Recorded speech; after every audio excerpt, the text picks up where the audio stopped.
Manscaped. That is the sponsor for today's show because they are the leaders in below the waistline grooming. And with Thanksgiving being here, we all should be thankful for our dangly twins and all the friends to said dangly twins. But it's important that we take care of them and groom them and make sure that they are properly taken care of for good hygiene. All right. And the best way to do that is with the Lawnmower 4.0, which is a phenomenal grooming instrument. Okay. But then you also, when you're talking about that Lawnmower 4.0, how it's waterproof, which you love, how it has a light on it so you can see in the dark, or when it's light out, you can turn the light off. You got options with that thing. And it does greatly reduce the chance for nicks and cuts because we don't want any of them. But when you also look at Manscaped and all the other products they have for just hygiene and self-care, this is where you want to be. But more importantly, when we talk about why you want to be there, is because we got a promo code. And what's that promo code? MOATS. You use that, you get 20% off along with free shipping worldwide. It is beautiful. It is beautiful. So trust me, be thankful for your dangly twins and show them by getting you some of this Manscaped, baby. You know, whenever we start our Wednesdays off, we always like to start looking into that upcoming opponent, the ops, as we like to say, before we spin the block on them. All right, so obviously we got the Colts this weekend, man. And like we typically do, we like to break it down to likes and don't like. So in the chat, we shall start with what we like about this Colts team. So drop 3 things that you currently like about this Colts team in the chat. And then after that, once I talk about what I like about them, then we'll turn it over and read what y'all guys like about them, all right? All right. So, for moi, I like this thing right here, man. Y'all got it messed up now.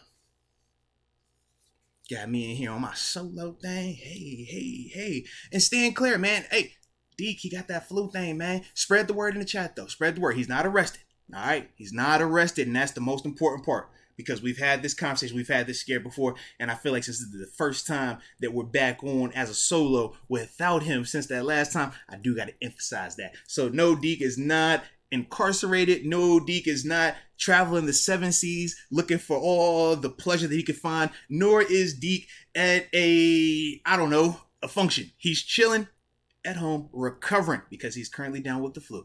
But that's the homie. That's our dog. We sending him all our well wishes his way. All right. Oh, and hit that like button too while y'all at it too on the stream. And subscribe if you have not done so as well. So, talking about this Colts team. And like I said, man, drop 3 things that you do like about this Colts team in the chat. For me, the first thing is this, man. I think they are a very inspired bunch. We obviously knew that they had transition firing their head coach, offensive coordinator, and just kind of, going through a lot of transition. At one point, even benching Matt Ryan. But since Jeff Saturday has come out of the analyst chair and put on that coaching hat and has come into that roster now in that locker room, and you can just see them playing a lot more inspired. You can see how it matters a lot more to them when you're watching them on film. Some of the effort in terms of them running to the ball, some of their effort in the sense of their blocking. It just looks like they're playing with more passion. Whether it was the game against the Raiders where they actually were able to win, that was Jeff Saturday's first game 2 weeks ago. And just seeing how they looked different, more committed. Like I said, just playing like it mattered again.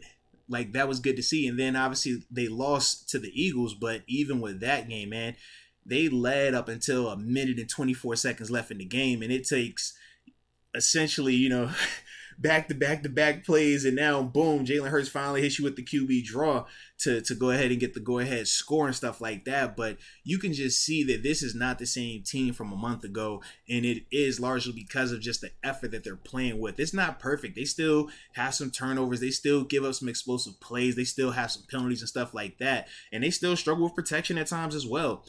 But you can just tell how much harder they're playing, how much more passion they're putting into this thing. And that is something that I think is a benefit for them. The second thing that I like about the Colts team is their 2 young, talented offensive skill players, and Jonathan Taylor and Michael Pittman Jr. They obviously have young, talented players. We talk about a Quentin Nelson. Obviously, they drafted, I'm going to get a blank on his name. Bernard. Is it Bernard Ryman? I think I say that right. Yeah, I'm butchering his last name, but let me pull him up just so that way I can give him his due respect when I mention him. Bernard. There we go. I was going to say Bernard Raymond. Bernard Raymond. Yeah, but obviously he's another young talented player. Alec Pierce, young talented wide receiver. But to me, the two guys that stand out the most and that I like the most on that offense, Jonathan Taylor and Michael Pittman. I think that both of those two guys are top tier at what they do. And when you talk about Jonathan Taylor, he's clearly a top 3 running back in this league. When you talk about Michael Pittman Jr., he has all the characteristics to be a top 10 type wide receiver. It's just more so you just got to see more of it and the consistency and stuff like that. But I think both of those guys really helped this offense out. When you talk Jonathan Taylor, we know he was a 2,000-yard rusher or, essentially that a year ago. And even this year, hasn't necessarily been the same level of productivity. Part of that has been because of this offensive line and some of the craziness that's been going on. But when he is going in these past 2 weeks, they've been featuring him a lot. They've been running their offense through him a lot. And you can just see how it's opened up so much more for them because of his ability to run that ball, get some of the tough yardage, and just his overall explosiveness. But then when you talk Michael Pittman Jr., I mean, watching the Eagles game, the Eagles run a ton of man-to-man coverage, man. And they got good corners. We saw that firsthand. Darius Slay and James Bradbury. Man, they could not consistently shut down Michael Pittman. He was just one of those guys that was able to get open, get nice yardage after catch, and really put that Eagles defense in some binds at times because of how talented he was or talented he is. So that's the second thing that I like, man, in terms of Jonathan Taylor and Michael Pittman Jr., those two young, talented offensive players that they have, even with some of the inconsistencies that's been going on their offense, even at quarterback, switching those guys out. When those two guys are healthy, in terms of Jonathan Taylor and Michael Pittman Jr., man, they are talented. And then the third and final thing that I like about this Colts team is the homie Stephon Gilmore, the former Defensive Player of the Year, because he's still playing at a Pro Bowl caliber level. He's still that top-notch man-to-man corner. He's going to follow your guys around. You watched them last week, man. He followed A.J. Brown around. A.J. Brown had some plays, but as a whole, man, Gilmore, he still was doing his thing out there, man. He's been doing that for a large majority this season, even helping them win a game with some of his late-game heroics. So when you watch him, he's one of those guys that I anticipate potentially following around a George Pickens, because to me, Deontay has definitely, he wins a lot at the line of scrimmage, but he's not necessarily he hasn't been giving us the big, deep play action that we've seen from George Pickens in the short term. And Gilmore's one of those guys that he's going to want to follow that type of player around. So I'm excited to see how that matchup goes. But to me, man, Stephon Gilmore, he's one of those dudes, physical corner, very fundamentally sound, smart, obviously has a nose for the ball, and he's high pedigree, man. So he's definitely that last element that I like about this Colts team as a whole.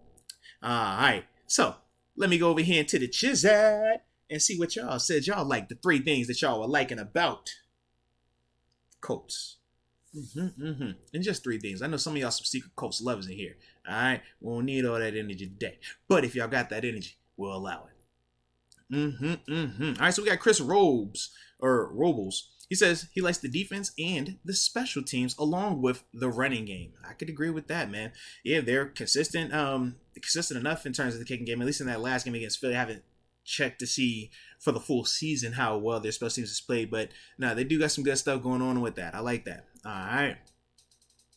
Let's see. John Easton. He says Jeff Saturday, the new head coach, along with Jonathan Taylor and their defense. Yeah, their defense I like, but it's very unique to me. And y'all don't mind me drinking on my Chick-fil-A cup, all right? It was early release day. All right, so when it's early release day, we like to take the kids to get Chick-fil-A. So we got some Chick-fil-A today, and as y'all can see, I'm still drinking on this fire lemonade. Who knows? Maybe one day I get a Chick-fil-A sponsor, huh? But either way. But yeah, going back to this defense, man, they're very unique, man. I do think they have some talented players over there. Obviously, they're a little banged up. No Shaq Leonard. But yeah, their defense is weird when I watch them because they look like they could be really good and fly around, and then other times you see them give up some yardage, give up some plays and stuff. But I could definitely dig that. I like your energy, John Easton. I like that. All right, Rod Dollar's in the house. He says Jonathan Taylor is the first thing he likes. Number 2, Kenny Moore. Hey now you speaking to me. And then after that, he went with the big man in the middle, DeForest Buckner. Now, DeForest, man, ever since he's gotten out there, man, he's been looking really good. So I definitely like that. I like your mindset, baby. I like it. Kenny Moore, man, he's a good player. He definitely is. All right. And, okay. Leroy says he likes the defense, like Jonathan Taylor, and then Paris Campbell. Yeah, Paris Campbell's another one of those guys for me. When you're talking about them offensively, he fits what they do really well. When you talk about the compliment of a Michael Pittman to a Paris Campbell, and then obviously to an Alec Pierce, man, the play action game, the ability to have the run after, it's just, you have a different dynamic with all those guys. And when Matt Ryan does have time, I feel like he does utilize him in a really positive way. But the time part has been the bigger issue, because if there's no time, Matt Ryan has zero mobility. But I definitely like your energy right there, Leroy. I definitely like that, man. All right. And then I'll end it on my man Jason Hess. He says Jonathan Taylor's the first thing he likes, the defense the second thing, and the third thing, they are playing motivated with Jeff Saturday as the coach. 100%. All right. So, with that being said, let's go to the we don't like. So, now in the chat, drop those 3 things that you do not like about these Indianapolis Colts. Just 3, all right? I don't need 4. I don't need 7. I need 3. And if you drop one thing, I'm going to call you a Colts lover. So don't do that today. But let's see what we get. So for me, as I take another sip of my tasty beverage.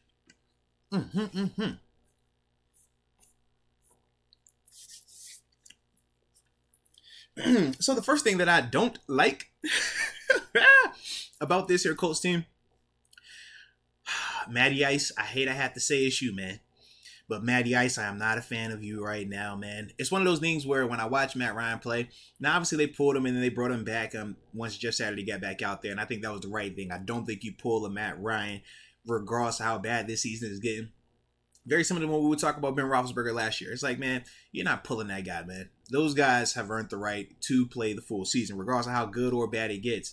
But with Matt Ryan, the thing that I don't like is this.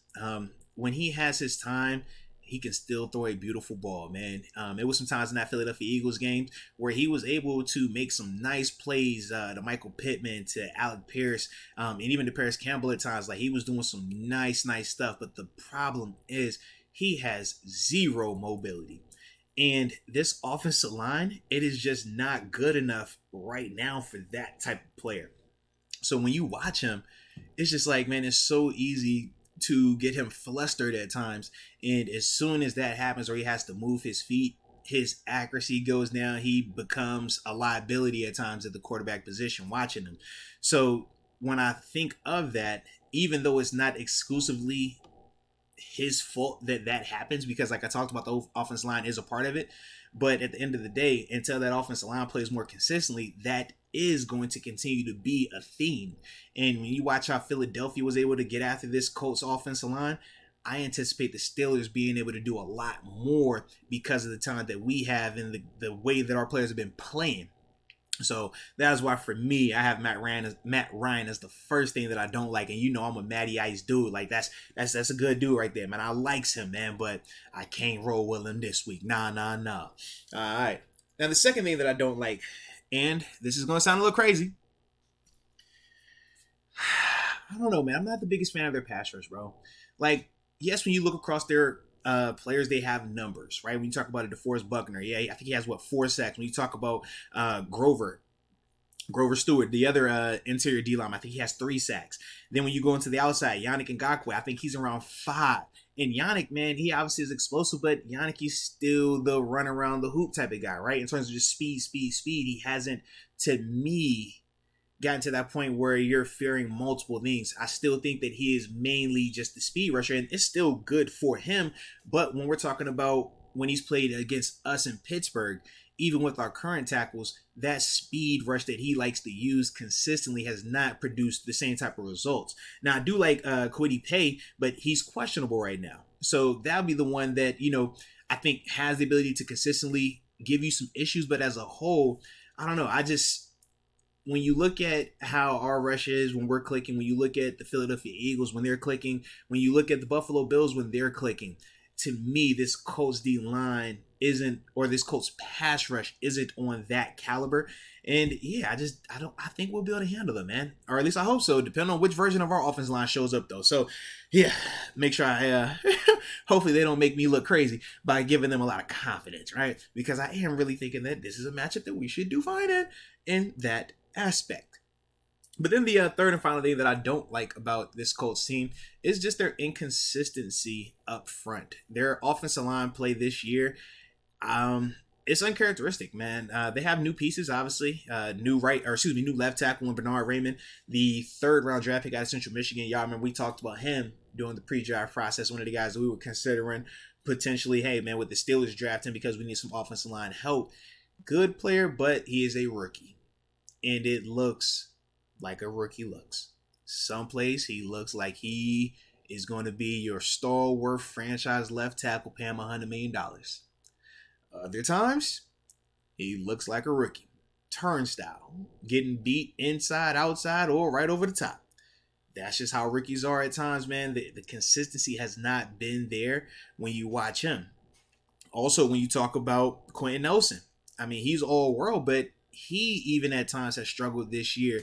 And it's just really uncharacteristic when you're talking about that offensive line, because usually, I mean, this is a group that should be top notch, but as a whole, it just has not been there enough. And that's a big reason why Matt Ryan has looked as bad as he's looked at times, because of the pressure that he continues to be under.